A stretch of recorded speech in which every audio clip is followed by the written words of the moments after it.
Please tell us about the Order and how you came to discover it exists. Well, thank you. I'm very happy to be here. The Order is truly a secret society. It was founded in the United States at Yale University in 1833.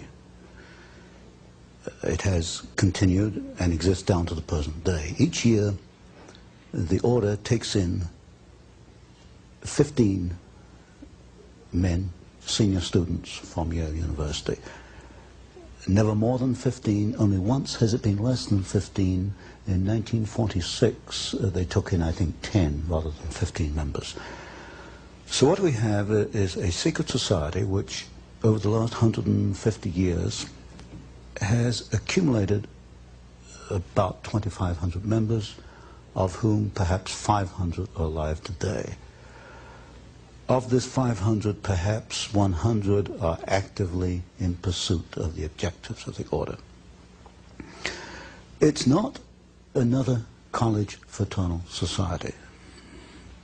Yale University is the only university in the United States, or indeed the world, which has senior societies. These are societies where the 15 are selected in the junior year and actually are initiated at the beginning of the senior year. They stay on campus only 1 year as members. They are called knights. When they graduate, they leave the university, they go out into the world, then they're known as patriarchs. So at any one time you only have 15 knights in existence, and for the rest of their lives they're known as patriarchs. And they work during their lifetime, or a number do, towards the ends of the Order. They are pretty much guaranteed success. Certainly they're guaranteed financial success.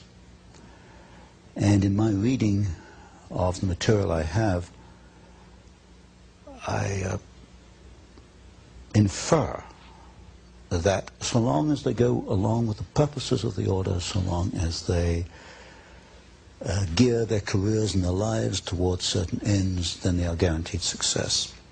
How did I come to this knowledge? Well, up to 6 months ago, I denied that there was a conspiracy, because, frankly, I couldn't prove one. I suspected a conspiracy, but I couldn't prove there was one until 6 months ago. Well, a little before 6 months ago, I received the catalog, which is the membership list of the society, all the way back to 1833, and I received some of their internal documents, enough for me to put together the way they correspond with each other, the operations within the Order, to some extent their problems, and to some extent their objectives. Now this is the book, An Introduction to the Order, by Antony C. Sutton. It has a skull and bones on the front and 322. The 322 is an identification. The Order has a temple on the Yale campus. A temple? A temple, yes. It's a building maybe this 50, 60 feet by 40 feet, maybe 40 feet high. There's no windows, two big steel doors.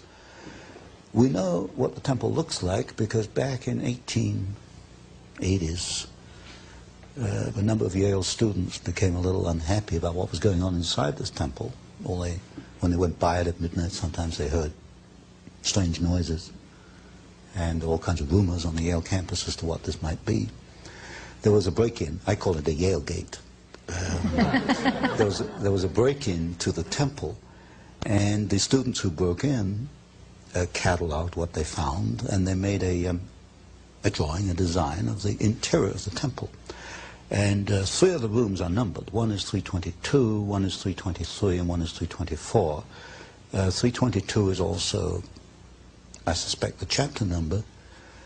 And also in correspondence between members, they conclude their correspondence where you and I would conclude yours truly or yours sincerely. They conclude yours in 322. Why 322? There are several theories for this. One is that the order originated with Demosthenes the Greek in 322 BC. That's one theory. Another one is that it stems from the founding date in the United States, which was 1832. So really we have the last two numbers, 32, the second chapter, founded in 1832. The skull and crossbones are prominent in their ceremonies, initiation ceremonies.